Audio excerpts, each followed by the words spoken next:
Hola, buenas tardes. Vamos a dar comienzo a esta jornada sobre educar en derechos humanos. Ante todo, quiero dar la bienvenida desde la Facultad de Ciencias de la Documentación, donde estamos. Quería también disculpar al decano, José María de Francisco, porque quería haber dado él la bienvenida a todos vosotros, pero tiene que asistir, está en un Consejo de Gobierno y no ha podido asistir, así que me ha delegado en mí esta presentación. Bueno, ante todo, agradecer a la Asociación Pro Derechos Humanos de España y a todos los asistentes el tener el interés por esta jornada. Deciros que estamos encantados de cooperar la facultad con la asociación, porque creemos que es enriquecedor para todos. En ese sentido, agradeceros que nos tengáis en cuenta para llevar a cabo vuestras actividades. Agradecer también a la persona que ha servido de vínculo entre la Asociación Pro Derechos Humanos y la facultad, que es el profesor Pedro López, profesor de esta facultad, que pues ha contribuido de manera muy eficaz desde hace años a difundir y sensibilizar sobre los derechos humanos también a nivel de la enseñanza universitaria, que no es poco. Nosotros, nuestra facultad, hemos procurado desde hace tiempo que esa sensibilización sobre todos los temas de derechos humanos se extendiera a los alumnos, a los estudiantes de las titulaciones que impartimos aquí. Y aunque sea una contribución pequeñita, pero creemos que esa contribución se lleva a cabo de manera explícita, puesto que impartimos una asignatura que es Derechos Humanos, Ciudadanía y Sociedad de la Información. Quien la puso en marcha y que la mantiene sobre todo es Pedro López, el profesor Pedro López, y gracias a esa asignatura creemos que, aunque sea de una manera pequeña, pero en la medida de nuestras posibilidades, podemos hacer que se difunda la sensibilidad sobre los derechos humanos entre los estudiantes universitarios. Ahora, creemos que la necesidad de esa sensibilización se extiende a todas las edades y por eso nos parece esencial que unas jornadas como estas se celebren, porque sensibilizar desde las primeras edades, desde la educación obligatoria, desde primaria y secundaria, nos parece lo esencial para poder tener luego unos adultos responsables, sensibilizados, aunque sea repetitiva, y que puedan contribuir a cambiar esta sociedad en la que vivimos y que tanto hace falta cambiar. Así que no me extiendo más. Muchísimas gracias a todos por vuestra asistencia. Muchas gracias a la Asociación Pro Derechos Humanos, Luis, Jacinto, muchas gracias por estar aquí y esperamos que nuestra cooperación se mantenga. Por nosotros encantados, para las veces que queráis. Gracias.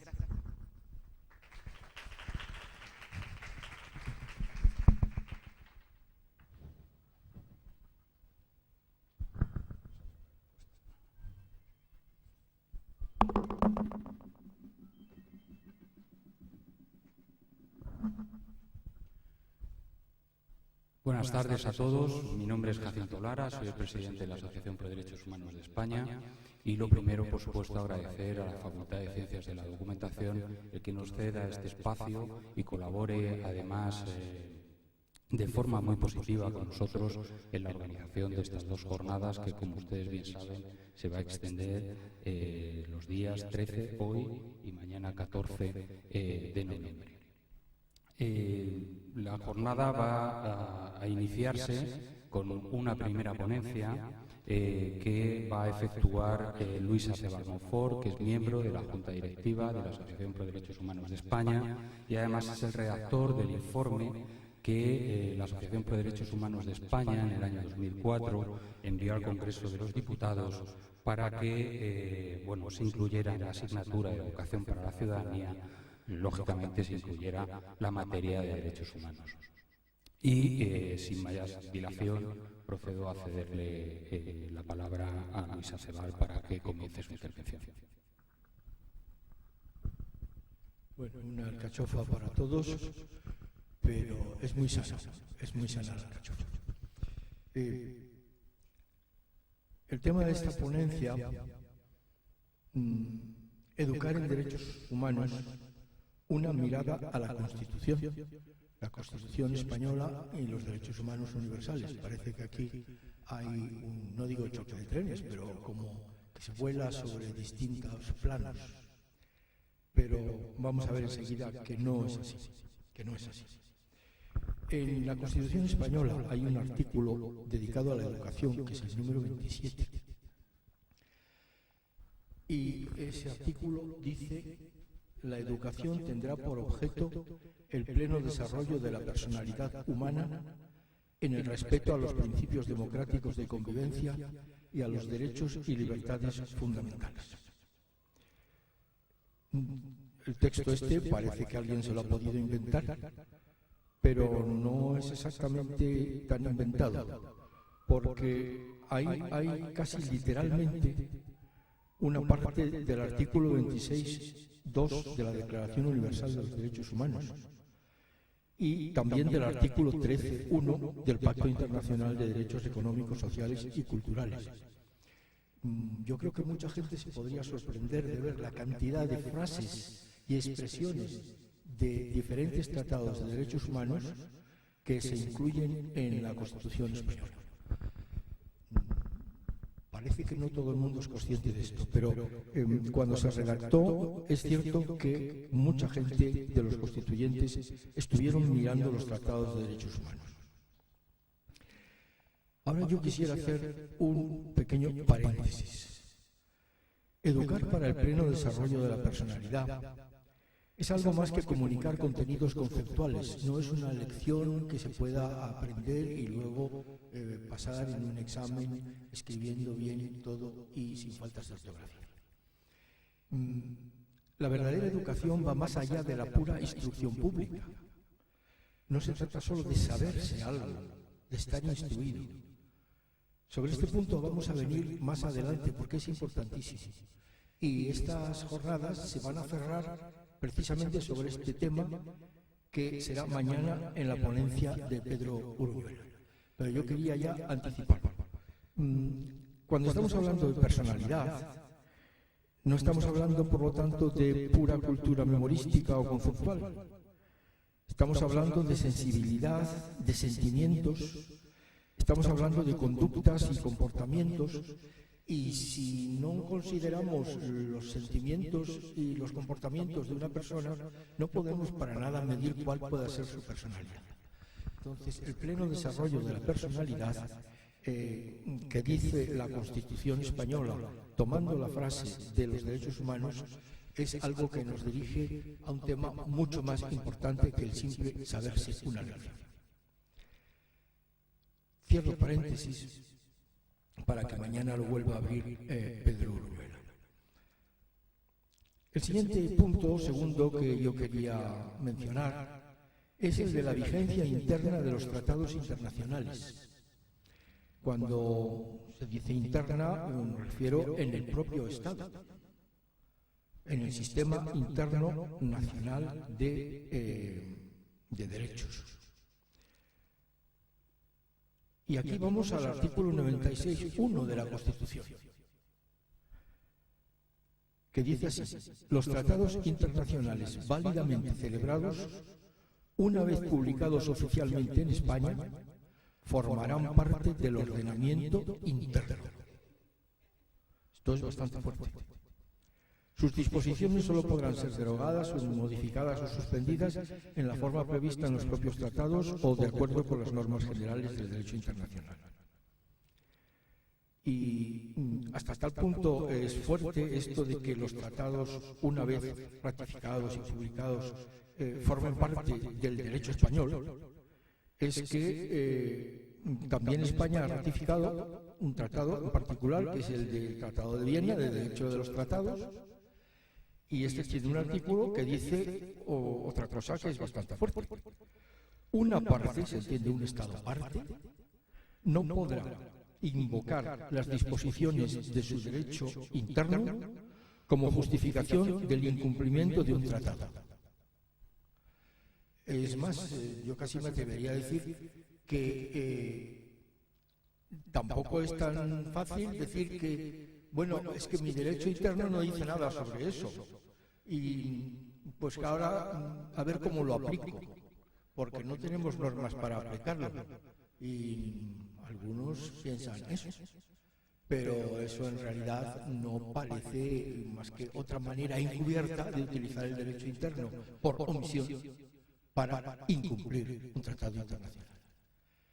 Y eso es otra infracción, entiendo yo, del artículo 27 del de la Convención de Viena. Realmente,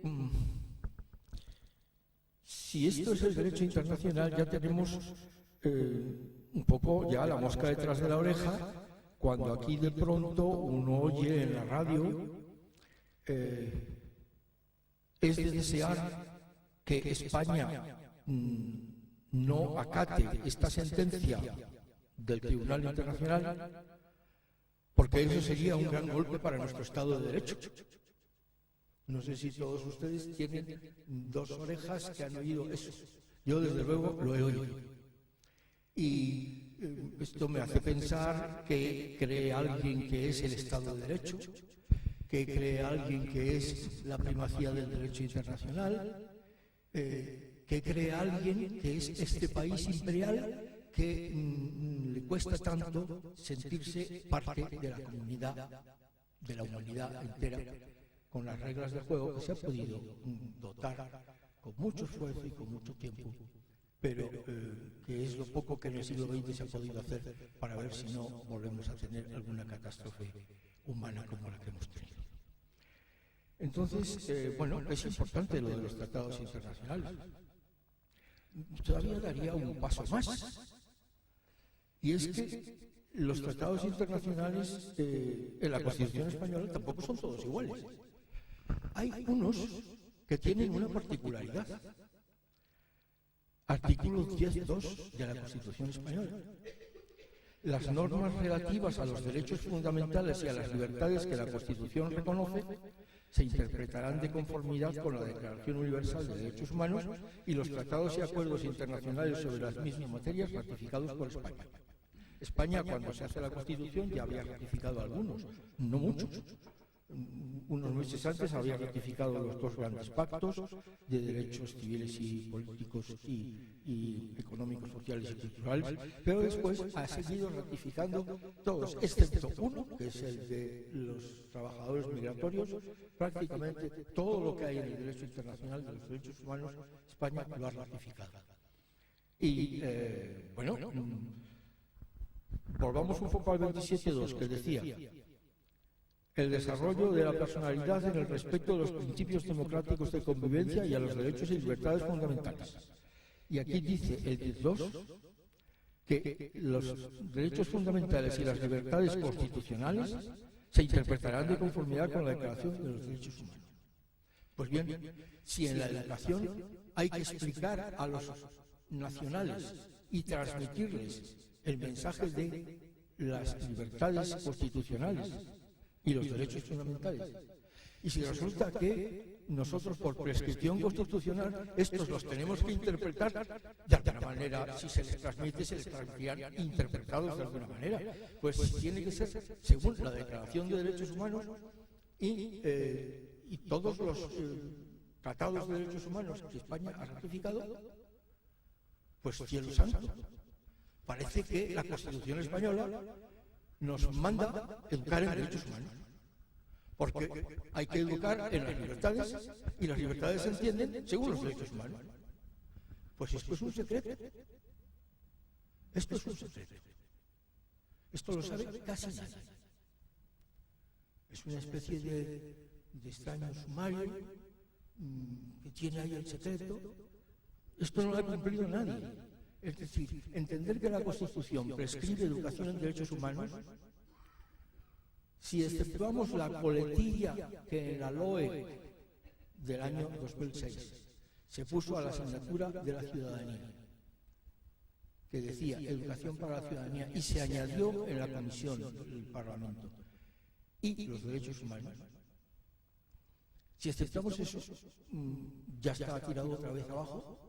Y entonces, desde enero del 79, recién aprobada la Constitución, hasta hoy, educación en derechos humanos no se ha organizado en el Estado español.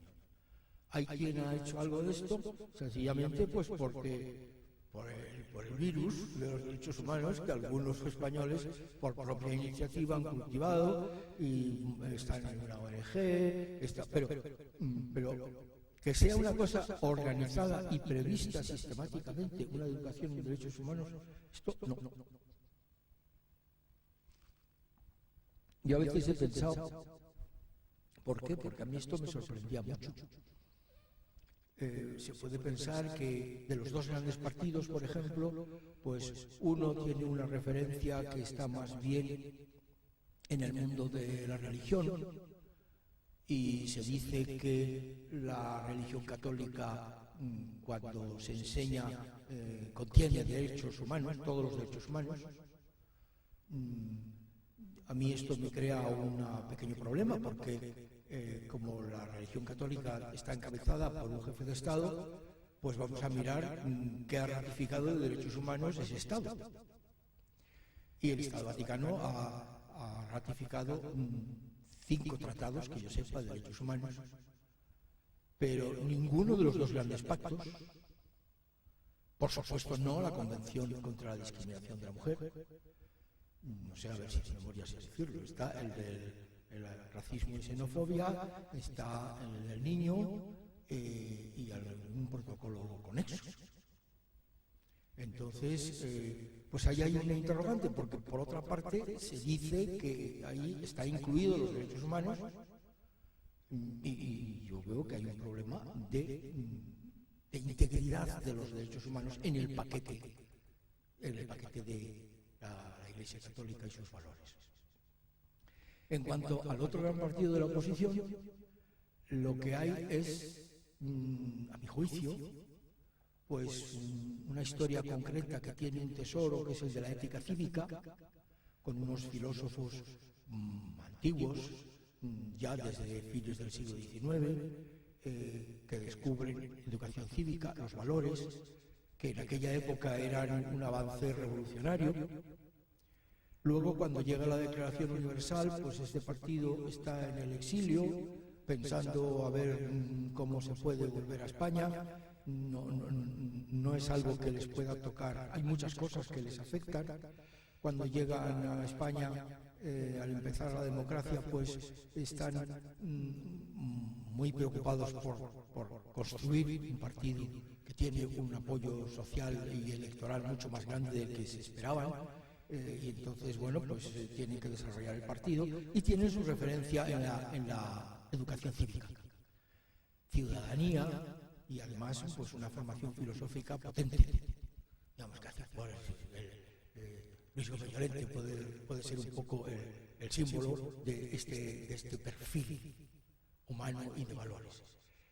Lo que ocurre es que ahí no existe tanto el derecho internacional.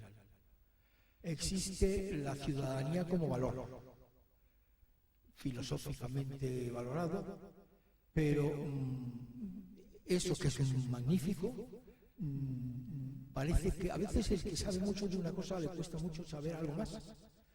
Y aquí yo creo que es lo que ha ocurrido. Mis amigos del PSOE, pues yo creo que les he entendido desde que me pregunté qué les pasa, y entonces me hice todas estas reflexiones. Total, que Estrasburgo dice una cosa, aquí no decimos el Tribunal Europeo de Derechos Humanos, decimos Estrasburgo ha dicho.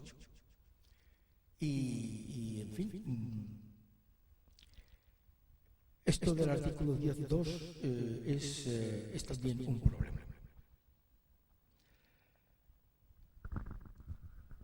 Ahora viene otro aspecto importante, que es el de la universalidad, que también está en la Constitución, en el 27.1. Todos tienen derecho a la educación. La Declaración Universal 26.1 dice toda persona. En el Pacto de Derechos Económicos, Sociales y Culturales dice los Estados partes reconocen el derecho de toda persona a la educación. Y todos tienen derecho a la educación, dice el artículo 27.1 de la Constitución española.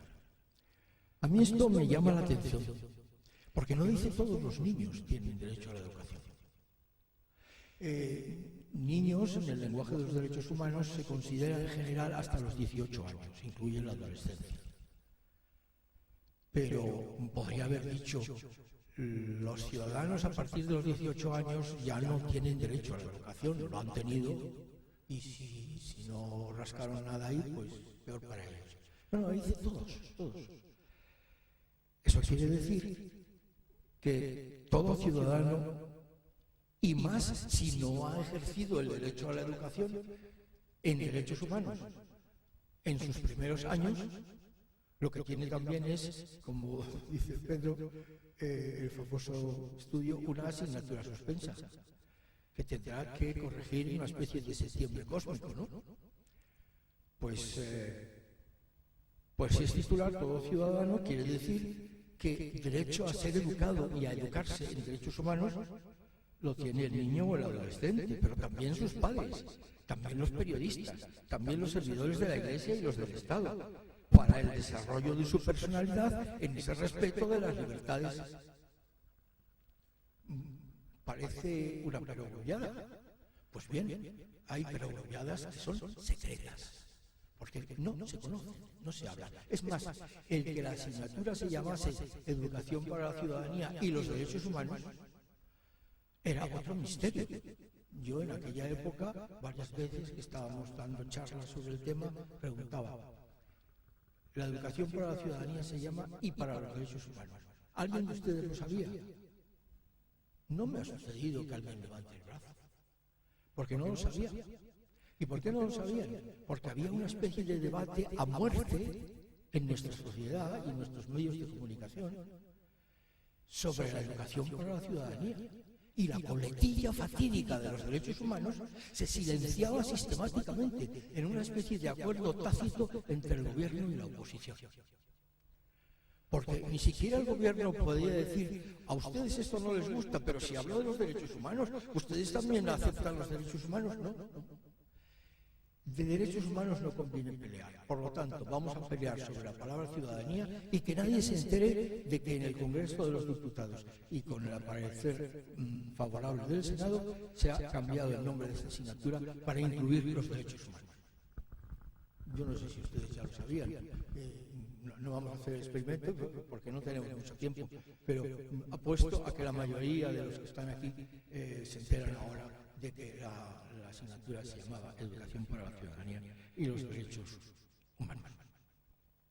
Entonces, bueno, pues si todo ciudadano es titular y si nadie habla de ello, pues claro, no nos podemos extrañar de que alguien diga que el Estado de Derecho español no se ve deteriorado cumpliendo trámites de derecho internacional. Y si tenemos, como últimamente se ha estudiado, 70 sentencias del europeo, ¿cómo será el Estado español? En unos pocos años. Vamos a entrar ya en una parte final. Nuestra sociedad es cada día más plural. Entonces yo quisiera fijarme en algunos aspectos sacados tanto del artículo 13.1 del Pacto de Derechos Económicos, Sociales y Culturales, como del artículo 29.1 de la Convención de Derechos del Niño. Los derechos del niño son muchísimos, pero el artículo 28 y el 29.1 hablan de la educación. Entonces, se habla de grupos raciales y étnicos. Pues en España hay grupos raciales y étnicos. Hay una especie de historia gitana que arrastramos durante siglos. Hay cada vez más personas que viven en este país y que tienen distintivos raciales diferentes. Y algunos de los más orientales están comprando muchas cosas en este país. Y parece que se asientan para no irse. Pero, en fin, ahí hemos puesto en el programa una foto de los niños. Somos blancos, negros y amarillos. Por ahí va el tema. Entonces, tenemos también grupos religiosos.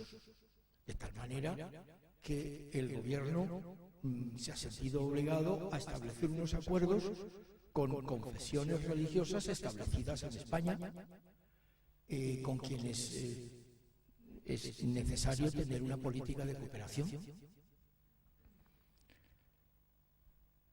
Por otra parte, hablan de comprensión, tolerancia y amistad entre todas las naciones. Este veto que tiene contra el nacionalismo, o digamos de otra manera, esta pasión que tienen los derechos humanos por lo que es universal, por lo que es la humanidad en todo su conjunto,